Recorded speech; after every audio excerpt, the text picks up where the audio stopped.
Добро, почитувани представници на медиумите, почитувани жители на општина Бутел, за мене денеска представува посебен ден, затоа што заедно со градоначалникот и министрите Јаневска и Лимани можеме да присуствуваме на отпочнување на еден многу значаен проект за овој дел на Бутел, мешана етничка средина, каде што ќе може дечињата да ги поминуваат своите најубави години во својот живот, односно дел од своето детство, растејќи во еден нов објект, во една нова градинка, инвестиција вредна повеќе од 100 милиона денари, нешто што досега не се случило. И навистина, заедно со нај првиот објект кој што веќе се гради, ова за Бутел представува како општина нешто што досега не се случило, но истовремено и сите оние капитални инвестиции кои што ги најави градоначалникот, кои што следат во периодот кој што е пред нас, представува една, би рекол, инфраструктурна ренесанса, инвестициона ренесанса за општина Бутел. Јас само можам да изразам големо задоволство, среќа, затоа што еве во наше време започнуваме ваков тип на капитални проекти кои што ќе значат додадена вредност во животите на жителите на овој дел од општина Бутел и да посакам да има што е можно повеќе дечиња, па наскоро денеска да ставаме нов камен темелник со проширување на овој објект, односно да имаме што е можно повеќе дечиња кои што ќе ги користат условите на овој објект. Така што еве, уште еднашка благодарност до градоначалникот, благодарност до министрите, до жителите на општина Бутел, на овој дел од општина Бутел, до медиумите што континуирано ја следите нашата работа. Уште еден проект, уште едно исполнето ветување кое што го дававме за време на кампањата. Продолжуваме, реализираме, затоа што Македонија се сака со дела. Ви благодарам. Ако имате прашања, ви стојам на располагање. Господин Мицкоски, земавте лиценцата, односно неговиот избор за председател на СДСМ. Како се извинувам, ако може да ми... За изборот на Венко Филипче за председател. Па видете, тоа е работа на Социјалдемократскиот сојуз на Македонија, на членството на СДСМ. Ние рековме дека нема да се мешаме, не сакаме тоа да им го правиме на другите, што не сакаме нам другите да ни го прават. На господинот Филипче му посакувам успешна работа, да бидат конструктивна опозиција, да работат во интерес на граѓаните и татковината. Јас и во моето експозе во парламентот кажав дека секогаш кога станува збор за интересите на Македонија и македонските граѓани, подавам рака, така ќе биде и во иднина.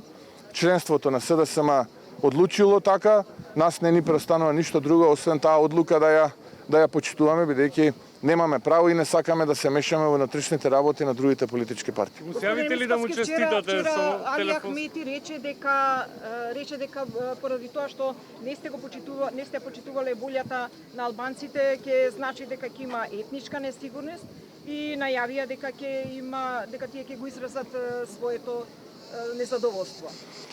Видете, Македонија е демократска земја, тука имаме современа демократија, секој кој што е... И тоа е граѓанско право на секој граѓанин. И тоа не е право кое што е гарантирано по етничка припадност, туку како граѓанин.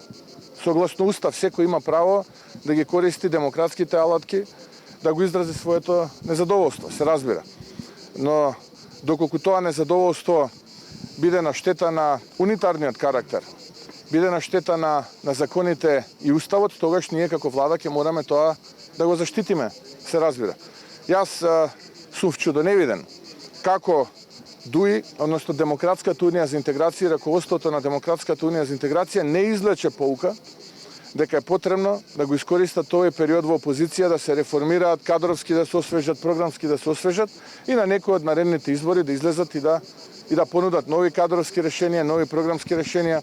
Вчудоневиден сум како раководството на Демократската унија за албанците ги дели албанците како никој досега во минатото во Македонија.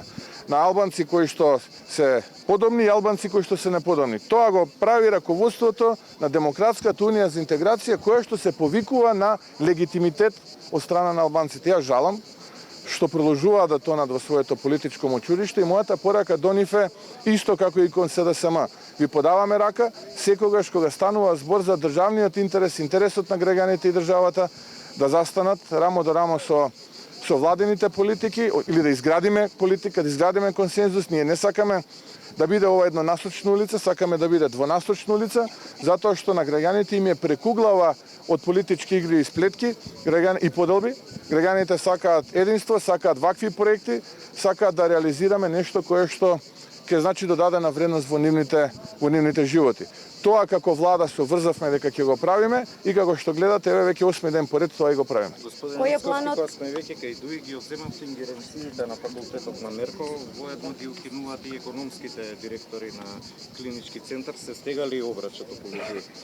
Па видете, тоа е укинување на претходно издаденото решение, бидејќи е спротивно на законите и не ги исполнува критериумите и условите.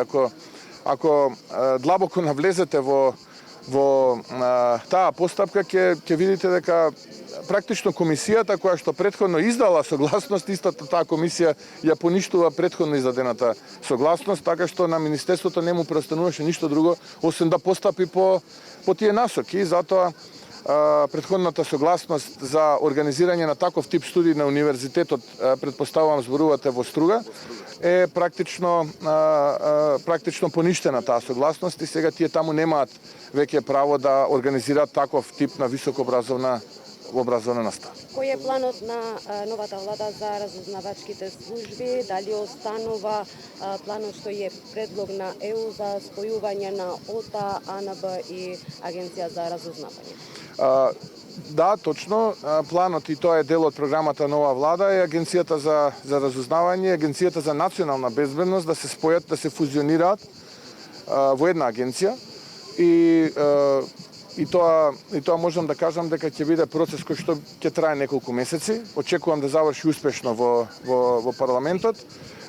Ваков тип на спојување на служби имаат многу држави кои што се земји членки на НАТО направено. Меѓу нив во соседството тоа се Република Словенија на крајот од 90-тите години на минатиот век, потоа Република Хрватска на почетокот од овој милениум, така што тоа е обврска, тоа е дел од програмата на владата и тоа ќе го направиме во месеците кои што следат.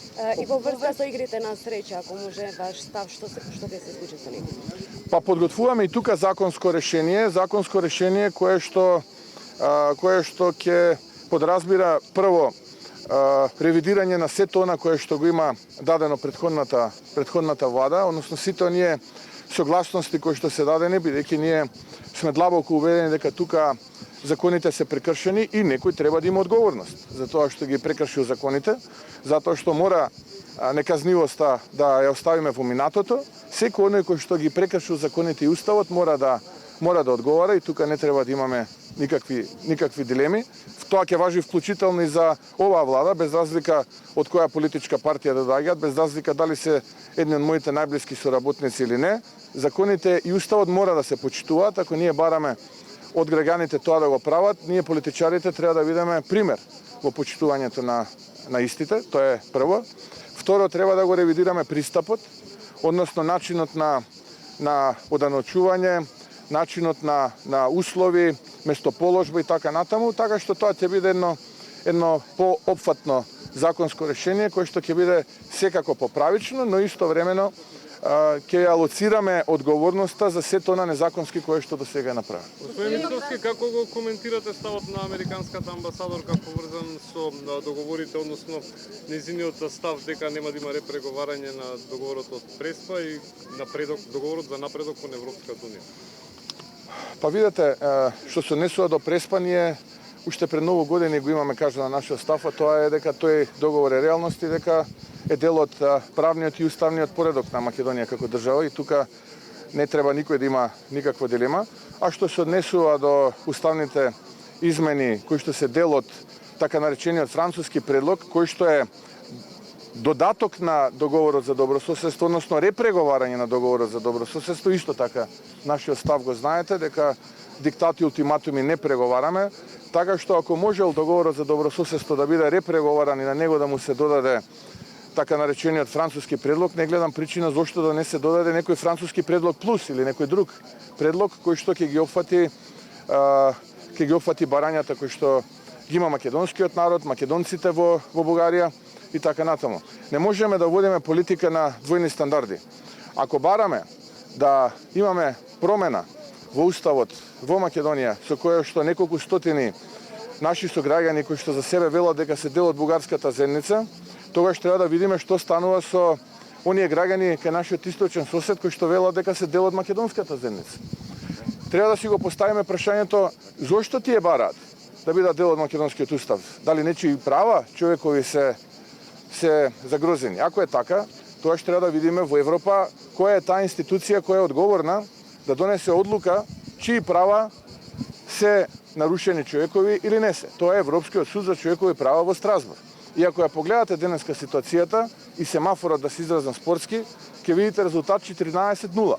Односно имате 14 пресуди за македонската заедница во Бугарија, чии што права се или ограничени или нарушени, и 0 за бугарската заедница во Македонија. Така што мораме да имаме политика која што нема да се темели на двојните стандарди. Таква политика води оваа нова влада предводена од ВМРО-ДПМН и се дека сум јас претседател на владата, немам намера да водам политика од двојни аршини. И затоа за мене се чудни изјавите кои што доаѓаат од официјална Софија, посебно од претседателот, кој што испраќа изјави кои што повеќе прилегаат на средниот век отколку на 21 век. Изјави кои што гледаат во минатото и не враќаат во минатото, наместо заеднички да ја градиме иднината. Човекот политичар кој што од 21 век за себе вели дека е европски политичар, а на голема сцена ги укинува човековите права на една заедница која што во средината на минатиот век беше дел од пописната листа кај нашиот источен сосед, а тоа е македонската заедница, вели дека ние сме биле против бугарската заедница. Никој не е против бугарската заедница. Ние ги почитуваме тие неколку стотини наши сограѓани кои што за себе велат дека се дел од бугарската заедница. Но бараме исто така од претседателот на Бугарија да ги почитува правата и човековите и малцинските на македонската заедница во Бугарија. Мирјако, законот за локална самоуправа докаде што се случи, бидејќи за него би треба потрпинско мнозинство? Бидете трпеливи, ќе дојде и тој закон на дневен ред. Сега е друг закон на дневен ред. Утре на владина седница го имаме законот со кој што практично се укинуваат организацијските места или така наречените економски директори во здравствените установи во Македонија, односно ставаме точка на дуализмот. Мора да имаме едно лице кое што ќе биде одговорно и едно лице кое што ќе има обврски права, но и одговорности пред граѓаните. Вака бевме сведоци на префрлање на обврските и на одговорностите и практично не можевме да ја локализираме јасно каде е одговорноста. Сега со овој потек јасно ќе знаеме каде е локализирана одговорноста и јутре практично ќе имаме повеќе од 100 функционери кои што се натовар на граѓаните помалку во државата. Тоа што го ветивме, тоа и го исполнуваме. Имате некој име? Дека со новата инвестиција во енергетиката се случи она што го бара енергетичарите претходно. Претходната влада имаше 4 стратешки инвестиции во енергетскиот сектор кои што беа странски инвестиции. Вие како опозиција бевте гласни конкретно за Чепрес. Во овој случај имаме инвеститор кој што е странски инвеститор, кој што градел централи кои што претходно биле дадени на кинески инвеститори. Дали тоа може да се случи кај нас и зошто нема податоци за земјиштето колкава површина ќе му се даде инвеститорот и по која цена? И дали ќе го купи или ќе му се даде податоци? Да, имаше неколку прашања во вашето прашање. Не мислам дека ова инвестиција на овој инвеститор и сите оние стратешки инвестиции кои што беа во парламентот се исти, затоа што не се под еднакви услови. Зошто? Затоа што тие стратешки инвестиции кои што беа во парламентот беа инвестиции каде што државата даваше така наречен инсентив, односно даваше субвенции за истата, потоа го гарантираше откупот по определена цена во определен период. Ова инвестиција е комплетно пазарно ориентирана, односно се што ќе се произведе, ќе се продаде на слободниот пазар по цена по која што ниту државата, ниту граѓаните ќе имаат врска да му откупуваат. Разликата е црно-бело, небо и земја. Токава е разликата меѓу оние предлози кои што владата на заминување сакаше на швейцарски начин во парламентот да ги протне и ова историска инвестиција во регионот, не во Македонија, од половина милиарда долари. Што се однесува до земјиштето, тоа е согласно закон. Земјиштето секако дека нема да се оттуѓи, туку ќе ќе биде земјиште кое што ќе му се даде на располагање на инвеститорот. Се е по закон, секако што е законот, никакви привилегии, никакви права и никакви обврски немаат граѓаните ниту државата. Зошто бевме против Чебрен? Затоа што тоа е проект во кој што не бевме ние против Чебрен, туку бевме против процедурата со која што потенцијалниот инвеститор практично беше, би рекол, измамен од страна на тендерската комисија која што го имаше спремано тој повик, бидејќи едни биле условите на почеток, други се условите на крајот таа процедура. И конечно, рековме ние и во предизборието и сега ќе кажам, треба да одлучиме дали Чебрен сакаме како држава да го градиме, па за тоа да земеме средства, финансии и да влеземе како држава да го градиме, или ќе бараме приватен инвеститор кој што ќе го изгради проектот од почеток до крај без било какви концесии кои што ќе дојдат од државна страна. Тоа е она кое што ние како држава треба да расчистиме и како влада да го направиме. Длабоко сум убеден дека е потребно на Македонија како држава уште еден резервоар за вода, односно да се изгради уште една акумулација која што ќе биде потенцијален резервоар за вода, бидејќи имајќи и предвид климатските промени и годините кои што следат, тоа ќе ни биде потребно за идните генерации, не за оваа генерација. Второ, ценам дека на тој начин ќе се обезбеди дополнителен капацитет за наводнување на Тиквешко поле, зборувам за 35-40 илјади хектари земјоделски насади, многу важни, посебно во делот на земјоделието, земјоделците и извозната култура, како што е да речеме гројзето, виното, праската, кајсијата, раноградарските производи кои што таму се одгледуваат и ќе значи многу за локалната средина. И трето, многу е важно за туризмот, бидејќи делот на Мариово кој што денеска представува, условно кажано, празен дел на Македонија, ќе овозможи голем туристички потенцијал, изградба на викенд населби, хотели и така натаму, кои што ќе можат да привлечат голем број туристи од земјава, но и од околината и од надвор. Така што, ако лично јас треба да го кажам мојот став, ова е мојот став, да обезбедиме средства, со тие средства сами да изградиме, да обезбедиме уште еден резервоар за вода за генерациите неродени кои што доаѓаат по нас и да обезбедиме ресурс повеќе за тие десетици илјади земјоделски семејства од Тиквешкиот регион кои што ќе може ова да го користа за своите посеви. За случајот со министерката Божиновска која крие се од јавноста дека поседува повеќе државјанства, односно дека покрај македонско има чешко и бугарско. Знаевте ли вие кога ја доставивте како предлог за избор на министер? Па не би се согласил дека криела од јавноста. Па немаше во биографијата. Па не би се согласил дека криела од јавноста, инаку во биографијата не гледам причина дека треба нашиот матичен лист да го ставиме и све што сме правиле во нашите, јас имам 46 години, затоа што ако напишев во биографијата све што сум правил, претпоставам неколку тома ќе беа тие.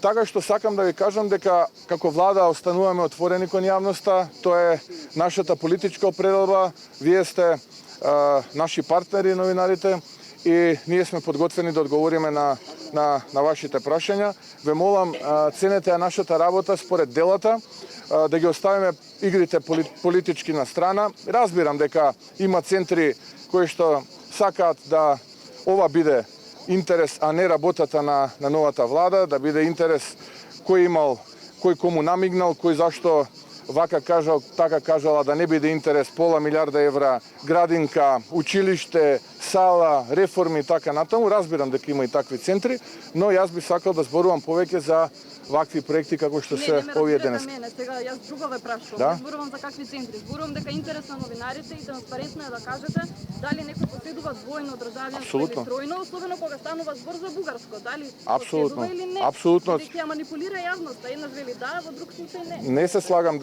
со вас дека манипулира јавноста. Ќе побарате одговорот до лицето кое што прашувате. Јас можам за Сања само да кажам дека е исклучителен експерт, европски експерт и сум среќен што имам како соработник во мојот тим. Дали за локалните самоуправи, господине Мицкоски, општините, рековте дека од централниот буџет, меѓутоа од која ставка ќе се крати за и кога ќе почне тој процес, дали е почнат веќе или кога ќе почне? Бидете втора влада која што дава пари за општините, претходниците ваши дадаа 55 милиони евра пак за општините. Не сме ние втора влада, ние ќе бидеме влада која што ќе има ваков носечки проект, затоа што ние не сме влада која што сака да зборува за приказни, и работи кои што никогаш нема да ги оствари. Ние сакаме да бидеме влада која што ќе ги реализира своите работи, а граѓаните имаат елементарни потреби, затоа што денеска еве еден од тие објекти кои што се битни за оваа влада го пуштаме во односно почнува да се гради и многу скоро денеска ќе го пуштиме во употреба. Имаме граѓани кои што за жал во 21. век немаат вода за пиење по центарот на урбаните средини, да не зборувам за канализацијски организирани средини, да не зборувам за игралишта за најмладите спортски или со детски играчки. Понатаму улици, булевари се уште по кал се гази. Тоа се проектите кои што ќе бидат финансирани од оваа влада. Нема да зборуваме за приказни, нема да зборуваме за сделки кои што имаат сомнителен карактер. Средствата ќе бидат префрлени до општините, откако претходно општините ќе достават проекти на наменска сметка, нема да бидат префрлени на сметка редовна на општините за тие да ги користат за тековна ликвидност, плати или плаќање на стари долгови. Точно ќе се знае за кој проект, колку средства, како ќе бидат потрошени. Ние сакаме да остваруваме за граѓаните и да реализираме за граѓаните. Јас знам дека во минатото искуството на граѓаните можеби со реализирање на ваков тип на капитални проекти е многу скромно или би рекол никакво. Беа ветувани чуда, чудата не ги реализира. Се уште денеска имаме многу основани сомневања за криминал и корупција поврзани со големи инфраструктурни проекти кои што не беа разрешени. Набрго денеска буџетот ќе биде предмет на собраниска процедура, ќе видите точно и од која ставка и како овие први 6 милиарди ќе бидат обезбедени, а потоа и останатите 15 за до крајот на годината, а потоа и останатите 15 милиарди за следната година. Радувајте се, доаѓаат убави времења која ќе се решаваат реални проблеми на граѓаните, а нема да зборуваме за приказки. Многу скоро денеска ќе биде буџетот, ребалансот во парламент и таму многу јасно ќе видите каде. Кога ќе бидат замениците министри? Па до крајот на оваа недела. Имате некој име директор од овие за утрешната седница? Фала директори на важни... Па не сум љубител на давање информации пред да се случат. Почекате неколку часот денеска ќе имаме нови именувања, така да ќе да знаете ми. Добро.